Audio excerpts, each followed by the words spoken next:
एक जमाने की बात है, एक खूबसूरत और नरम दिल लड़की रहती थी।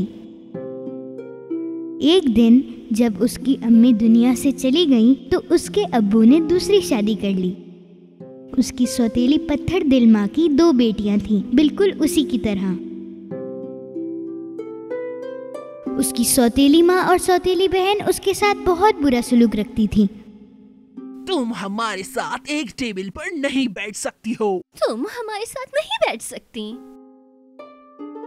ओहो, ग्लास गिर गया। अब जल्दी आओ और ये साफ करो सिंड्रेला।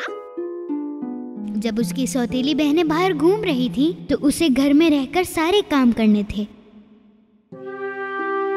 घर में हर कोई उसे सिंड्रेला के नाम से बुलाता था। जब वो थक गई, तो वो चिमनी के सामने बैठ गई और उसने अपनी बिल्ली को गोद में रख लिया और वो चिमनी से गर्माहट लेने लगी।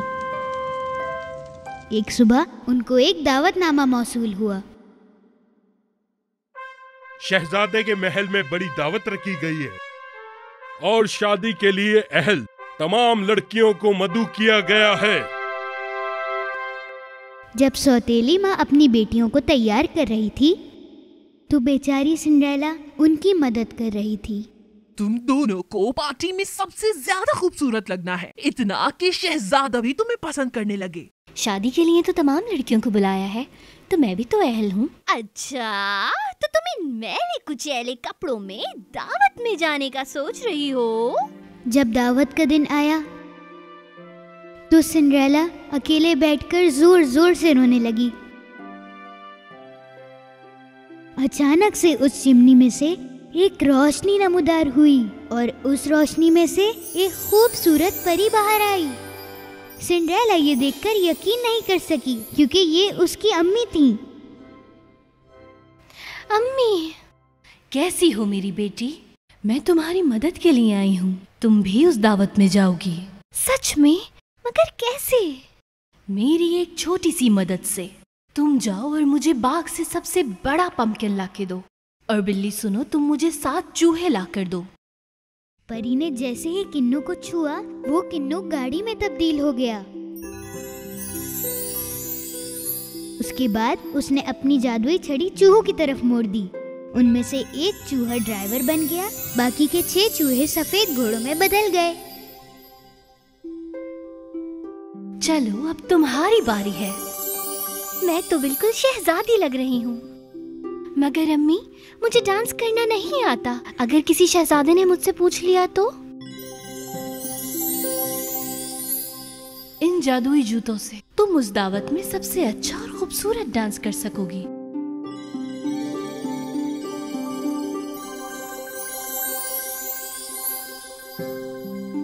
तुम शहजादे के साथ जरूर डांस करना, मगर ये मत भूलना कि ये जादू 12 बजते ही सारा का सारा खत्म हो जाएगा। इसीलिए तुम्हें 12 बजने से पहले ही दावत से बाहर निकलना होगा। आपका बहुत बहुत शुक्रिया अम्मी। मैं वादा करती हूँ कि वक्त से पहले आ जाऊंगी। अम्मी, क्या मैं कभी आपको दोबारा देख पाऊंगी? मैं हमेशा तुम्हारे साथ हूँ।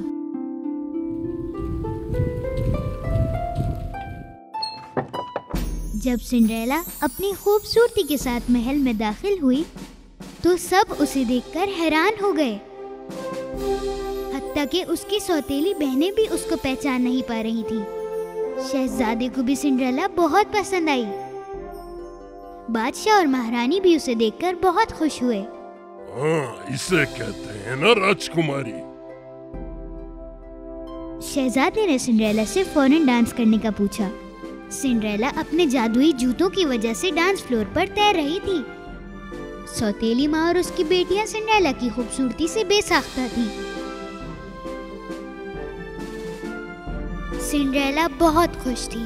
वो सोच भी नहीं सकती थी कि कितनी जल्दी वक्त गुजर गया और वो अपना वादा बिल्कुल भूल गई। अचानक से उसकी नजर घड़ी पर पड़ी और तकरीबन 12 बजने ही वाले थे।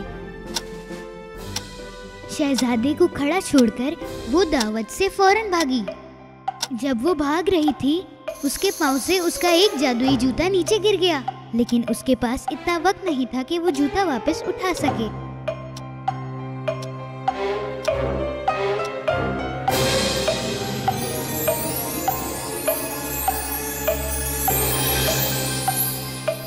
सिंड्रेला के पीछे भागते हुए शहजादे को जमीन पे सिंड्रेला का जूता पड़ा हुआ मिला। इस जूते की मालकिन को फौरन तलाश करो, चाहे उसके लिए पूरी दुनिया ही क्यों ना ढूंढना पड़े।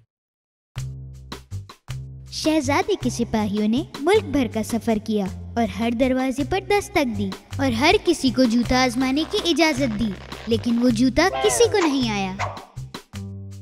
और आखिर में सिपाही सिंड्रेला के घर आए। उसकी सौतेली बहनों ने अपने पाँव में जूते पहने। अरे थोड़ा सही तरीके से पहनाओ। हाँ, ये मेरी ही बेटी का है, वो तो सुबह से उदास है। लेकिन उन दोनों के पैरों में जूते नहीं आए। एक सिपाही ने बोला कि कैप्टन, मैंने इस घर में एक लड़की को और देखा है। कैप्टन, इस घर में एक और लड़की मौजूद है।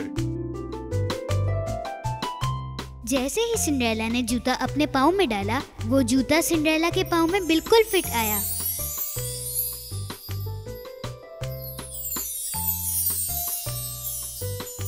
आपको हमारे साथ चलना होगा नौजवान लड़की, हमारे शहजादे आपका इंतजार कर रहे हैं। जब सारे सिपाही सिंड्रेला को शहजादे के पास लेकर आए तो शहजादे ने फौरन उसे पहचान लिया और उसे देखकर बहुत खुश हुआ। शहजादा घुटनों के बल गिरा और सिंड्रेला से शादी का पूछा। क्या तुम मुझसे शादी करोगी? सिंड्रेला ने खुशी खुशी हाँ कर दी और वो खुशी खुशी जिंदगी गुजारने लगे।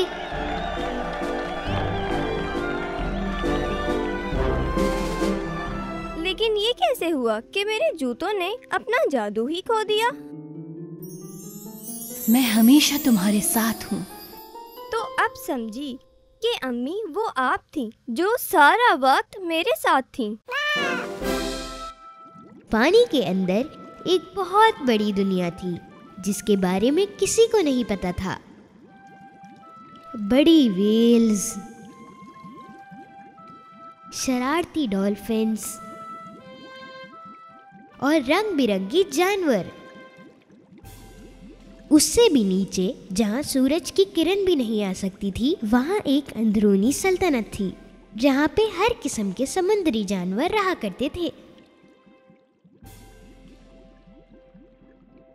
वहां पे बादशाह अपनी माँ और अपनी 6 बेटियों के साथ रहा करता था और समुंदर पर राज करता था। बादशाह को अपनी बेटियों से बहुत प्यार था। बादशाह को डर था कि कभी न कभी जमीन के लोग उनकी बेटियों को नुकसान पहुंचाएंगे, इसलिए उन्होंने अपनी बेटियों को पानी के ऊपर के हिस्से में तैरने की इजाजत नहीं दी थी। पानी से बाहर रहने वाले सारे इंसान बुरे होते हैं। वो लोग बुरे क्यों हैं डैडी? छोटी जलपरी ने सवाल किया। क्योंकि इंसान पानी को गंदा करते हैं और पानी में रहने वालों को मार देते हैं। छोटी जलपरी को जानना था कि जमीन पर रहने वाले लोग कैसे होते हैं। उसकी बहनों से सुनी हुई कहानियां उसके लिए काफी नहीं थी। उनकी दादी भी उन्हें इंसानों से दूर रहने का कहा करती थी। वो कहती थी कि छोटी जलपरी तभी बाहर जा सकती है जब वो राजकुमारी बन जाए और अपनी बहनों जितनी बड़ी हो जाए।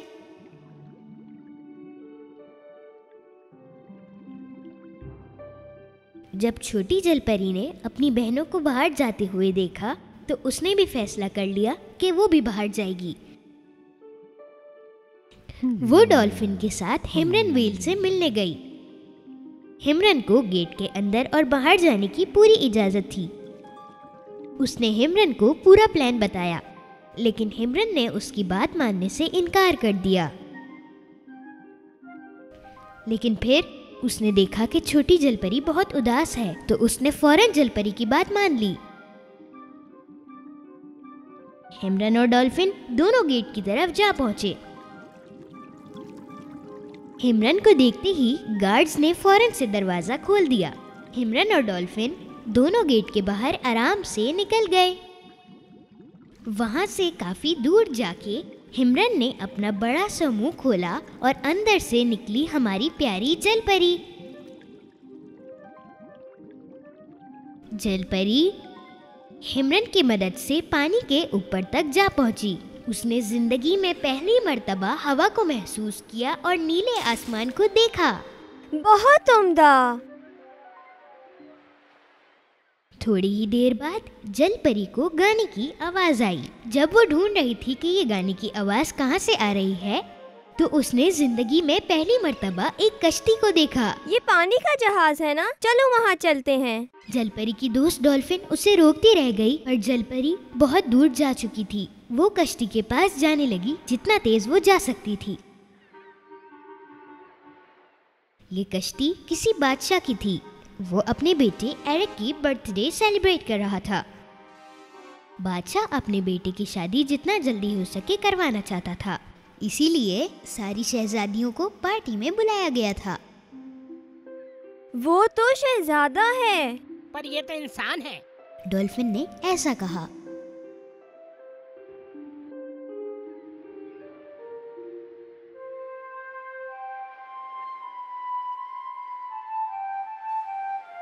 छोटी जलपरी ने अपनी आवाज में धुन को मुकम्मल किया।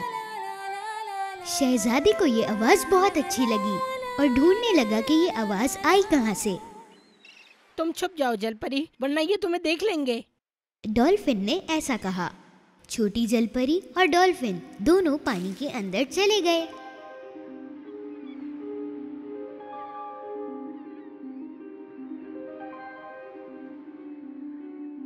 और उसी वक्त सल्तनत के अंदर पानी की जादूगरनी सब देख रही थी अपनी जादुई बॉल में। आखिरकार ये दिन आ ही गया, बादशाह की बेटी एक इंसान के साथ। आओ तूफान, आ जाओ और सबको तबाह बर्बाद कर जाओ। जादूगरनी का ऐसे कहते ही भयंकर लहरें कश्ती की तरफ बढ़ने लगी और वो पत्थरों की तरफ जाने लगी। ये सब देखकर जलपरी को बहुत फिक्र होने लगी। मुझे लगता है ये जहाज डूबने वाला है, हमें उनकी जाकर मदद करनी होगी।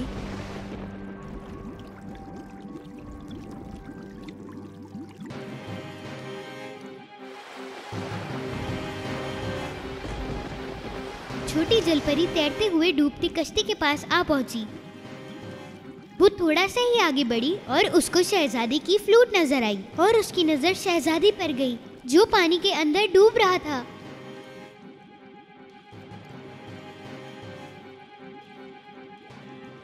जलपरी ने शहजादी का हाथ खींचा और फौरन जमीन पर ले आई। उठ जाओ प्लीज, उठ जाओ। शहजादे को होश आ जाता है और वो हल्के हल्के अपनी आंखें तुम खोलता जिंदा है। हो। जलपरी बहुत खुश हो जाती है। दूर से एक कुत्ते के भौंकने की आवाज आई तो जलपरी को पता चला कि वो पानी से बाहर है और वो फौरन पानी में कूद गई। उसका एक मुहाफिज और एक मुहाफिजा उसके पास आए। एक लड़की ने मुझे डूबने से बचाया। उसकी आवाज मैं पहले भी कहीं सुन चुका हूँ। वो एक बहुत खूबसूरत आवाज थी।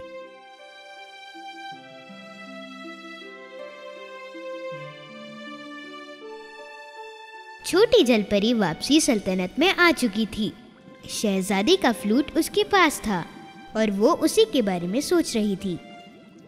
तभी बादशाह वहाँ आता है और छोटी जलपरी के हाथ में शहजादी की फ्लूट देखता है और उसने फौरन पहचान लिया कि ये इंसानों के हाथ की बनी हुई है। हमारे कुछ उसूल हैं और मैं चाहता हूँ कि सब उसे अपनाएं, खास तौर पर मेरे बच्चे। क्या यह सच है कि तुमने एक इंसान को डूबने से बचाया? मुझे बचाना ही था, अगर मैं उन्हें ना बचाती तो वो मर जाते। छोटी जलपरी ने ये जवाब दिया। बस करो, इंसान बुरे होते हैं। उनकी दुनिया और हमारी दुनिया में कोई रिश्ता नहीं बन सकता। बहुत ही गुस्से में बादशाह दरवाजे से बाहर निकल जाता है और जलपरी ने फैसला किया कि वो अब हार नहीं मानेगी। वो सल्तनत की जादूगरनी के पास गई और उससे मदद मांगी। वो मदद के लिए राजी तो हो गई, लेकिन उसने एक बहुत ही कड़ी शर्त रखी, एक बहुत ही महंगी चीज।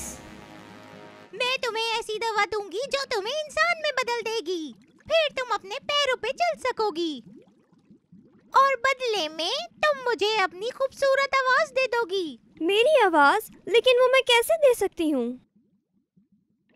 छोटी जलपरी के पास उसकी बात मानने के अलावा कोई चारा नहीं था, क्योंकि वो शहजादे को देखने के लिए किसी भी हद तक जा सकती थी।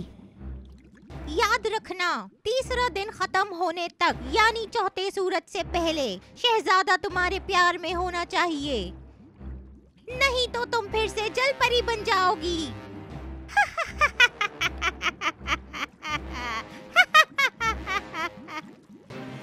छोटी जलपरी ने जादूगरनी की बात मानकर दवाई पी ली। जैसे ही उसने तैरना शुरू किया, तैरते तैरते उसका धड़ पैरों में तब्दील हो गया। डॉल्फिन की मदद से जलपरी किनारे तक पहुंच गई। शहजादा अपनी खिड़की से बाहर देख रहा था। उसने देखा कि समंदर में से कोई चीज बाहर आ रही है। वो फौरन उसकी तरफ दौड़ने लगा।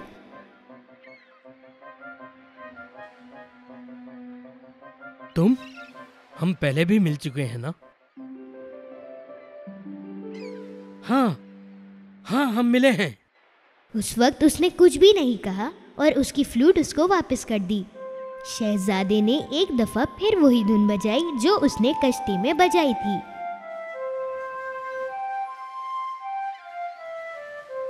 उसने अपना सर हिला के ये बताया कि उसने ये धुन पहचान ली है। हाँ, मुझे याद है जब मैं ये बजा रहा था तो मैंने तुम्हें देखा था और तुम्हारी आवाज भी सुनी थी। तुमने मुझे डूबने से भी बचाया था। मैं तुम्हें ही ढूंढ रहा था। शहजादे को ये यकीन हो गया कि ये वही जलपरी है जिसने उसे बचाया था। उसको याद आया कि वो तो एक जलपरी थी और उसकी बहुत खूबसूरत आवाज भी थी। जलपरी ने बोलने की कोशिश करी लेकिन उसके पास आवाज न थी। मुझे लगा कि तुम एक जलपरी हो। शहजादा ये सोचने लगा कि शायद ये वो जलपरी नहीं है जिसने उसे बचाया था, लेकिन फिर भी उसने ये फैसला किया कि वो उसकी मदद करेगा। शहजादा जलपरी को अपने महल ले आया। बादशाह ने शादी की तैयारियों का हुक्म दिया। शहजादा बादशाह का हुक्म मान रहा था। ये सब शादी की तैयारियां होते हुए जलपरी सिर्फ देख सकती थी और कुछ नहीं कर सकती थी। वो कुछ नहीं कर सकती थी जब तक शहजादे को अपनी आवाज में वो कुछ बता न सके और उसको जादूगरनी की बात याद आई। याद रखना, तीसरा दिन खत्म होने तक यानी चौथे सूरज से पहले शहजादा तुम्हारे प्यार में होना चाहिए, नहीं तो तुम फिर से जल परी बन जाओगी और शहजादे को भूल जाओगी। इसी तरह दिन गुजरते गए और आखिरकार तीसरा दिन भी आन पहुंचा और आखिरी दिन बादशाह और मलका अपनी बेटी को लेकर जाने लगे। वो लोग पड़ोसी गांव की तरफ निकल चुके थे। बेचारी जलपरी शहजादे को ये बता ही नहीं पाई कि जिस जलपरी को वो ढूंढ रहा है वो मैं ही हूँ। और शहजादे को ये यकीन हो चुका था कि जो कुछ उसने देखा वो सिर्फ एक ख्वाब था। वो अपने प्यार को दूर जाता हुआ देख रही थी। चौथे दिन का सूरज तुलू होने वाला था। उसी वक्त जलपरी उदास होकर रोने लगी, पर उसी वक्त कुछ नाकाबिले यकीन सा हुआ। सबसे पहले उसकी बहनें बाहर आईं और फिर उसकी दादी माँ। वो सारे उसकी मदद के लिए आए थे। मेरी प्यारी पोती, हम तुम्हें उस जादूगरनी की कैद से निकालने आए हैं। उस वक्त वो बहुत खुश हुई, पर समझ नहीं पा रही थी कि ये मदद करेंगे कैसे। और उसके बाद पानी से बादशाह बाहर आया। उससे अपनी बेटी का दुख देखा नहीं गया। वो अब समझ चुका था कि सच्चे प्यार के बीच कोई नहीं आ सकता। ओह मेरी प्यारी बच्ची, मेरे लिए तुम्हारी खुशी से ज्यादा और कुछ अहम नहीं। जाओ उसके पास। बादशाह ने उसकी दादी के हाथ में एक चीज दी। फिर अचानक एक आवाज सी हुई और जलपरी की आवाज उसके पास वापस आ गई और छोटी जलपरी दोबारा बोलने के काबिल हो गई। मेरी आवाज। शुक्रिया दादी माँ, शुक्रिया डैडी, मैं आप सबसे बहुत प्यार करती हूँ। वो हिमरन की मदद से शहजादे की कश्ती की तरफ तेजी से तैरने लगी।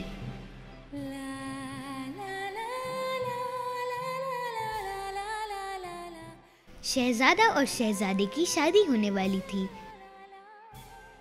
और शहजादा अचानक से रुक गया। शहजादे को जलपरी की खूबसूरत आवाज सुनाई दी और उसने देखा कि छोटी जलपरी उसकी तरफ आ रही थी और शहजादे ने फौरन से पानी में छलांग मार दी।